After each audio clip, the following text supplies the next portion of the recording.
Rob Gronkowski is one of the greatest tight ends in NFL history, and you won't find many that argue that fact. He revolutionized the tight end position with his all-around abilities. Gronk spent 9 years with the Patriots, alongside Tom Brady, earning first-team All-Pro honors 4 times and winning 3 Super Bowls. That's one heck of a resume. After 1 year out of football in 2019, he is set to return this season to play for the Buccaneers with Brady. Gronk is one of the biggest names in sports, but back at the 2010 NFL Draft, the future great wasn't taken until the 42nd pick in the 2nd round by the New England Patriots.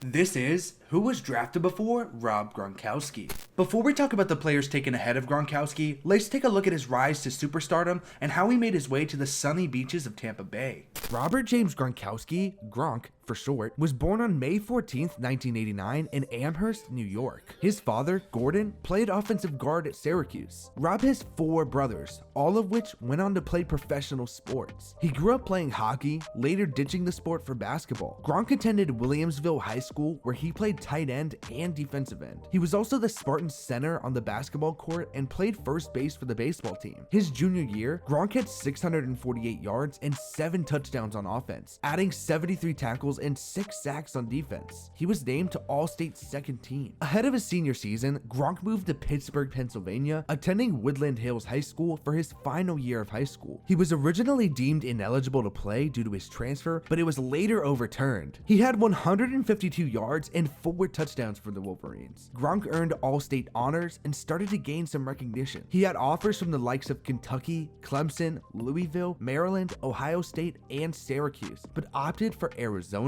Gronk played at Arizona under Mike Stoops, the younger brother of Oklahoma great Bob Stoops. As a freshman for the Wildcats, Gronk led the team in yards per reception and broke the school record for receiving yards by a tight end. He finished the season with 28 receptions for 525 yards and 6 touchdowns. He was an all Pac-10 honorable mention. Gronk missed the first 3 games of his sophomore season, returning to record 47 receptions for 672 yards and 10 touchdowns. He broke the school record for receptions, yards, and touchdowns for a single game, single season, and career. Ahead of the 2009 season, Gronk suffered a back injury and had to undergo surgery. It caused him to miss the entire season and dropped his draft stock substantially. He still opted to leave Arizona for the 2010 NFL Draft. Scouts deemed Gronk had prototypical size and good speed, adding that he was an effective blocker that can generate a push. The weaknesses for Gronk are surprising looking back at them now, stating that he may not be able to stretch the field at the next level and lacks the elusiveness to make people miss after the catch. That being said, the main weakness that was said about Gronk was dead on. Scouts were adamant about the worries of his durability concerns. As you know and we're about to discuss, health has always been an issue for Gronk, but when he's healthy, wow. At the draft, the Raiders rated Gronk as the best all-around player. Of course, he didn't make his way to Oakland though, being selected 42nd overall in the 2nd round by the New England Patriots. Gronk quickly became a fan favorite in New England, scoring 4 touchdowns in the preseason. In his NFL debut in Week 1 against the Bengals, he caught a touchdown pass in the 4th quarter from Tom Brady. Gronk showed that he was a monster end zone target and caught 3 touchdowns in Week 10 against the Steelers. In the regular season finale, Gronk went for over 100 yards for the first time in his career against the Dolphins. He finished the year with 42 receptions for 546 yards and was the first rookie tight end since the merger to record 10 touchdowns. Gronk was expected to break out in 2011, and boy did he. He went on to have the best season of his career thus far and established himself as one of the best in the game. He broke the NFL record for touchdowns in a season by a tight end. The mark was previously 13 until he recorded 17. He also broke the NFL record for receiving yards by a tight end with his 1,327 yards on 90 receptions. He earned AFC Offensive Player of the Week honors for the first time in Week 14 against the Redskins, recording a career-high 160 yards and 2 touchdowns. Gronk made the Pro Bowl and was voted to the first team All-Pro. He reportedly suffered an ankle sprain in the postseason, but continued to play. After the Patriots lost to the Giants in the Super Bowl, it was revealed that Gronk needed surgery. Ahead of the 2012 season, Gronk signed the biggest contract for a tight end in NFL history, signing a major 6-year, $54 million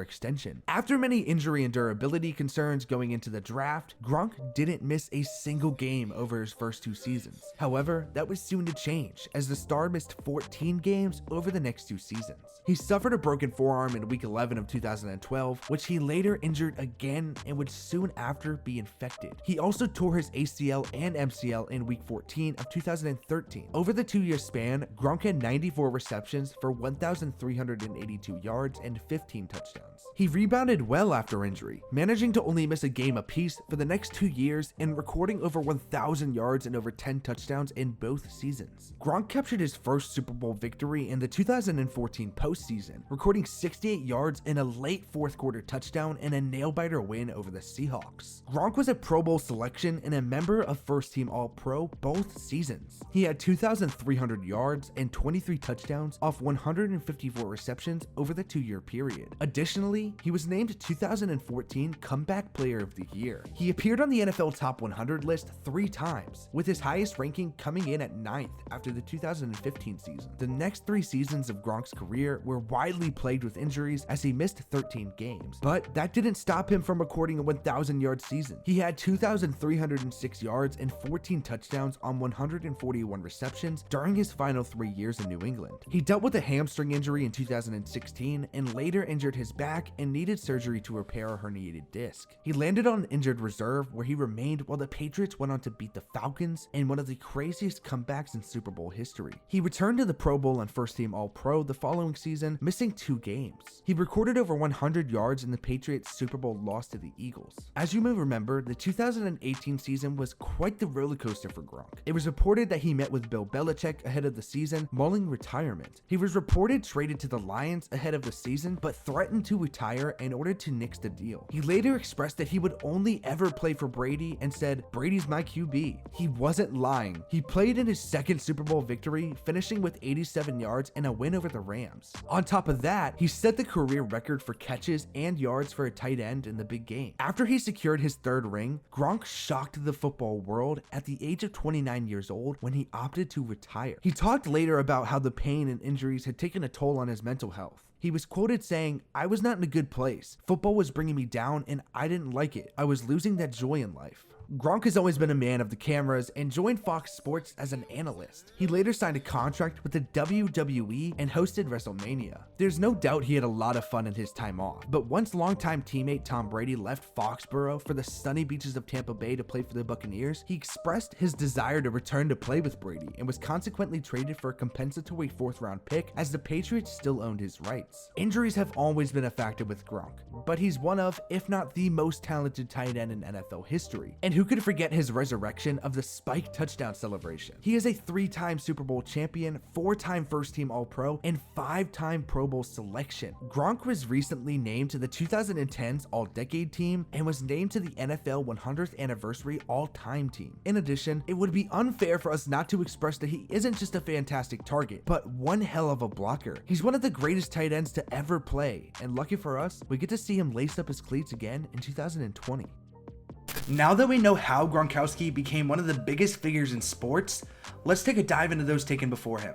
Bradford had a stellar sophomore season for the Sooners, winning the Heisman Trophy and leading Oklahoma to a national championship appearance. He finished the season with 4,721 yards and 50 touchdowns to 8 interceptions. Despite having the option to declare for the draft, he opted to stay at Oklahoma for his junior year. Bradford only appeared in 3 games as a junior due to a shoulder injury. Despite the injury, he was still taken first by the Rams. Bradford started off his pro career with a good rookie season, passing for 3,512 yards, 18 touchdowns, and 15 interceptions. He was even named Offensive Rookie of the Year. The next 4 years in St. Louis, however, were a struggle for Bradford, who missed 31 games due to injury over the span, recording 7,553 yards, 41 touchdowns, and 23 interceptions. He was traded to the Eagles in a trade that fetched the Rams' Nick Foles. He started for the Eagles on the season, racking in 3,725 yards, 19 touchdowns, and 14 interceptions. After a somewhat successful year, the Eagles drafted Carson Wentz to be the team's franchise quarterback. In an ensuing move, Philadelphia shipped Bradford off to the Vikings for a 1st-round pick. He played 17 games for Minnesota over the next 2 years before getting benched for Case Keenum, passing for 4,259 yards, 23 touchdowns, and 5 interceptions. It looked like he had a career resurgence in him despite injuries over the years. Bradford signed a 2-year deal with the Cardinals, worth $20 million in his first year. He appeared in only 3 games, going 0-3 with 300 yards, 2 touchdowns, and 4 interceptions. It was one of the worst free agent signings of the century. He hasn't been on a roster since being cut before the end of the 2018 season. Bradford has had some good years, but ultimately wasn't worth the first overall selection, a lot in part to injuries. 4th overall, the Washington Redskins selected Oklahoma tackle Trent Williams. Williams was a 2-time first-team All-Big 12 selection for the Sooners. He has groomed into one of the top tackles in the game since being selected by the Redskins, being named an All-Pro, and making the Pro Bowl every year from 2012 to 2018. The 2019 season, however, was all drama for Williams, who had a procedure in the offseason on a cancer growth. He sat out the entire year and requested for a new deal or to be traded. In April, he finally got his wish, being traded to the 49ers. He has dealt with injuries on and off and has been suspended on multiple occasions. However, when on the field in the past, he is often the best player on the field. Oklahoma State offensive tackle Russell Okung was taken with the 6th overall pick by the Seattle Seahawks. Okung came out of college after being named Big 12 Offensive Lineman of the Year for the Cowboys. He was expected to play in the pros for years to come, something that has reigned true. Okung spent 6 years in Seattle, making his first career Pro Bowl and earning his only Super Bowl ring up to this point in his career. He made the bold move to sign a 1-year deal with the Broncos in 2016 in order to gain a big contract the following offseason. He played well in Denver, earning a big 4-year, $53 million deal with the Chargers. Okung made the Pro Bowl in his first season in LA, but after a rough 2019 season with blood clots, was shipped off to the Panthers this offseason. Okung is far from elite, but is a good, talented tackle that has had a successful career. The Buffalo Bills own the 9th pick, where they took Clemson running back CJ Spiller. Spiller had a monster senior season for the Tigers, being named ACC Player of the Year after recording 1,212 rushing yards, 503 receiving yards, and 16 touchdowns from scrimmage. Spiller spent most of his first 2 years in Buffalo sitting behind Fred Jackson, but once he was given the opportunity to shine in 2012, he excelled. Spiller had the best year of his career, rushing for over 1,000 yards for the only time and making his only Pro Bowl. After coming just short of 1,000 again in 2014, the rest of Spiller's career was downhill. He missed 6 games in 2014 due to injury in his final year in Buffalo. Spiller finished his time with the Bills with 3,321 rushing yards, 1,481 receiving yards, and 21 touchdowns from scrimmage. The rest of his career was a lot of bouncing around and being released until 2017. He made stops with the Saints, Jets, Seahawks, and Chiefs. He hasn't played since 2017. Spiller showed promise early, but his career was ultimately underwhelming. With the 11th overall pick, the San Francisco 49ers selected Rutgers offensive tackle Anthony Davis. Davis made first-team All-Big East in his final 2 years with the Scarlet Knights. He declared for the draft with a year of eligibility remaining. The pro career of Davis, simply stated, is unfortunate. He played in every game over his first 4 years in the pros, before suffering a concussion in 2014. Davis decided to retire after the year to heal, stating that he intended to return. He would eventually apply for reinstatement, and it was granted, allowing him to return to the 49ers in 2016. But unfortunately, Davis suffered another concussion early in the year after playing in a single game. He decided to retire again soon after. Davis was good on the field, but his career will forever be a series of unfortunate injuries. 12th overall, the San Diego Chargers selected Fresno State running back Ryan Matthews. Matthews was a standout for the Bulldogs for 3 years and led college football with 150.67 rushing yards per game as a junior. He was named first-team All-WAC after recording 1,808 yards and 14 touchdowns. Matthews improved greatly in his second year in the pros, going for over 1,000 yards and earning a spot in the Pro Bowl. He continued to be a solid running back for the Chargers over the next 2 seasons, rushing for almost 2,000 yards over the span. Matthews missed 7 games in 2014, his final year in San Diego, due to a sprained MCL. He recorded 4,061 rushing yards, 1,110 receiving yards, and 24 scrimmage touchdowns. Matthews signed a 3-year deal with the Eagles in the offseason, where, for the most part, he sat behind DeMarco Murray and Darren Sproles. Matthews ran for 1,200 yards and scored 8 times on the ground over 2 years. He was released ahead of his 3rd year after recovering from neck surgery. Matthews had a few good years, but never emerged as a top talent. Idaho offensive guard Mike Iupati was taken with the 17th selection by the San Francisco 49ers. Ayupati was considered a top lineman in the draft after being named All-WAC twice with the Vandals. He became a staple on the 49ers offensive line, being named a first-team All-Pro in 2012, as well as making his first Pro Bowl. He signed with the Cardinals at the end of his rookie deal and started his time in Arizona with his fourth consecutive Pro Bowl appearance and being named an All-Pro. Ayupati hit a rough patch in his career starting in 2017 after he suffered a triceps injury in week 1. He missed the remainder of the year and suffered an MCL injury the following year. Ayupati opted for a one-year deal with the Seahawks ahead of 2019 and went on to have a good season and was named a Pro Bowl alternate. Ayupati is a solid guard and has been for his entire career when healthy. The Pittsburgh Steelers own the 18th selection, where they took Florida center Maurkice Pouncey. Pouncey left the Gators as the winner of the Remington Trophy given to the best center in college football, a member of first-team All-SEC, and a national champion. He was easily considered the top center in the draft, and that was exactly right, except for 2013 and 2015 when Pouncey missed the season with a torn ACL and MCL and broken fibula. Respectfully, he has been a top center in the league. He has made the Pro Bowl all but those 2 injury-riddled seasons and been named an All-Pro 5 times. Additionally, Pouncey is a member of the NFL 2010's All-Decade team. He is still with Pittsburgh. Pouncey has been a home run pick without a doubt.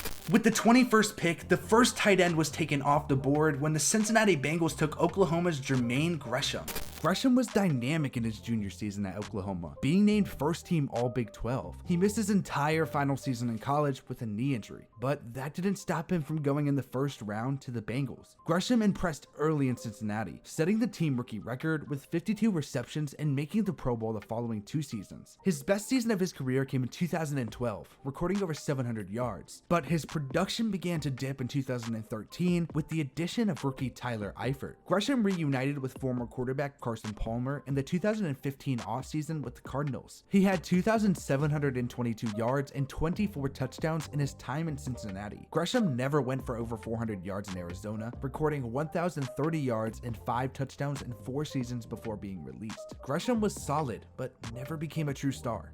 22nd overall, the Denver Broncos selected Georgia Tech wide receiver Demaryius Thomas. Thomas made first-team All-ACC in his final season with the Yellow Jackets after recording 1,154 yards and 8 touchdowns. He gained more attention closer to the draft and was considered one of the top 2 wide receivers in the draft, along with Dez Bryant. Thomas spent 8.5 seasons in Denver, where he established himself as a top wide receiver in the league. He went 6 consecutive years with over 1,000 yards from 2012 to 2018. In the period, he led the league in touchdowns once and also in yards once. He was named an All-Pro twice and made 5 Pro Bowls. Additionally, he captured his only Super Bowl victory in the 2015 season in a win over the Panthers. Thomas finished his time in Denver with 9,055 yards and 60 touchdowns. Halfway into the 2018 season, his time in Denver came to an end when he was traded to the Texans for a pair of picks. Thomas played half a season with Houston before spending the 2019 offseason with the Patriots. He was traded to the Jets for a 6th-round pick where he spent the season. Thomas had 708 yards and 3 touchdowns after his tenure in Denver. He is not under contract for the 2020 season. Thomas was a great pick for Denver, helping the Broncos to a championship and establishing himself as a top-tier wide receiver.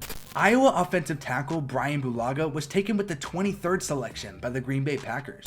Bulaga won Big Ten Offensive Lineman of the Year in his final season with the Hawkeyes. He played a role for the Packers for 10 years. He started his career as a backup before taking over as a starter and being named to the NFL All-Rookie team. Green Bay went on to win the Super Bowl, making Bulaga the youngest player ever to start in the Super Bowl. Recently, he signed a 3-year, $30 million deal with the Chargers. Bulaga is a solid starter in the pros and has shown his worth, but he isn't exactly elite. The Dallas Cowboys own the 24th selection, where they took Oklahoma State wide receiver Dez Bryant. Bryant was a one-time member of first-team All-Big 12 in college for the, ironically, you guessed it, the Cowboys. In Dallas, Bryant made the NFL All-Rookie team despite an ankle fracture. He took over the starting role the following season and ripped off a fantastic 4-year stretch, going for over 1,000 yards 3 times, having tremendous success alongside Tony Romo. Bryant injured his foot in 2015, and over over the next 2 years with the new quarterback in Dak Prescott, saw a decline in production. He was released in the 2018 offseason. He signed with the Saints midway into the year, but didn't play after suffering an Achilles tear. Thus far, he has 7,459 yards and 73 touchdowns in his career. He is rehabbing currently and plans to return. Bryant was once one of the best receivers in the league, a pick well worth it for Dallas.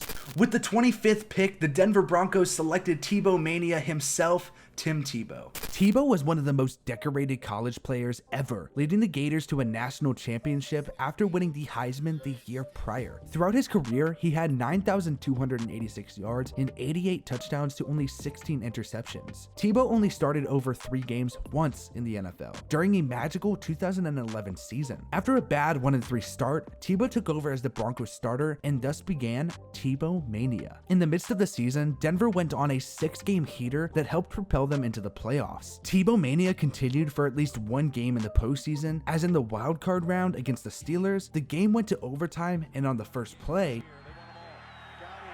Got him at the 40. It's Thomas at the 50. Stiff arm got him free to the 30, to the 20. Thomas to the 10.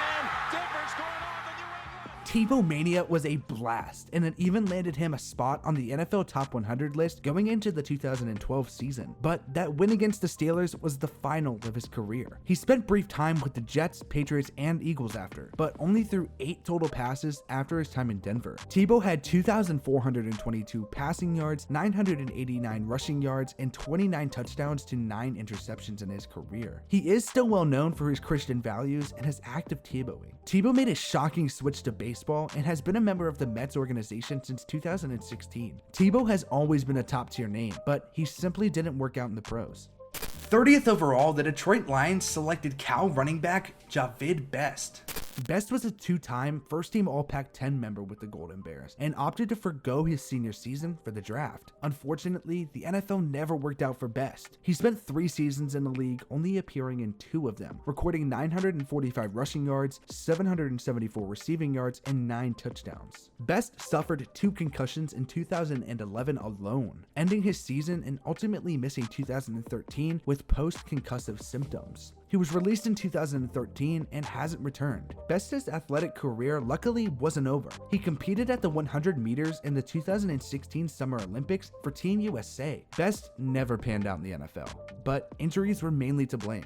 Indiana offensive tackle Roger Saffold was taken with the 33rd overall pick in the 2nd round by the St. Louis Rams. Saffold started in 41 games during his career in Indiana. He earned 2nd team All Big Ten honors twice. Saffold has been solid in the pros since day one, starting in every game for the Rams as a rookie and being named to the PFWA All-Rookie team. He was a 9-year starter for the Rams and made 2nd team All-Pro in 2017. Saffold currently resides with the Titans, whom he signed a 4-year, $44 million deal with in 2019. Saffold has become a good, reliable NFL guard.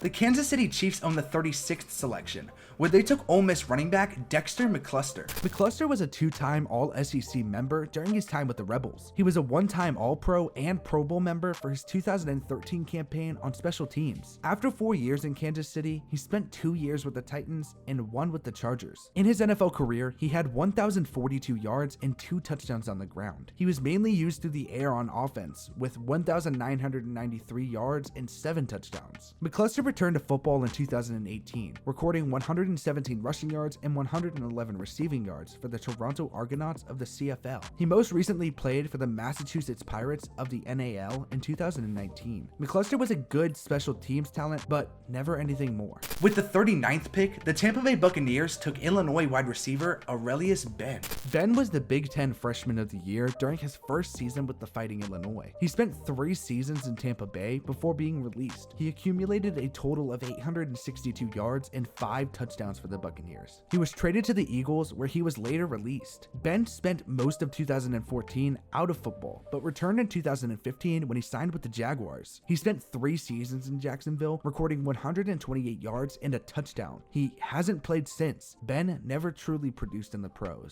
And finally, with the 42nd overall pick, the New England Patriots selected Arizona tight end Rob Gronkowski. Gronk is a member of the NFL All-Time Team, is a 4-time first-team All-Pro, and has 3 Super Bowl rings. He's had his fair share of struggles over his career, but there's no doubt when he's healthy, he is absolutely dominant. There's a fair share of good names taken before Gronk. Jackson and I had 4 players that we would have actually stuck with back in the 2010 NFL Draft. Those 4 players are Trent Williams, Marquise Pouncey, Demaryius Thomas, and Dez Bryant. Let us know who you would have kept off the draft board down in the comment section below. Gronk is one of the greatest tight ends in NFL history and has already secured his spot in Canton. But lucky for us, his story isn't over. This has been Who Was Drafted Before? Rob Gronkowski.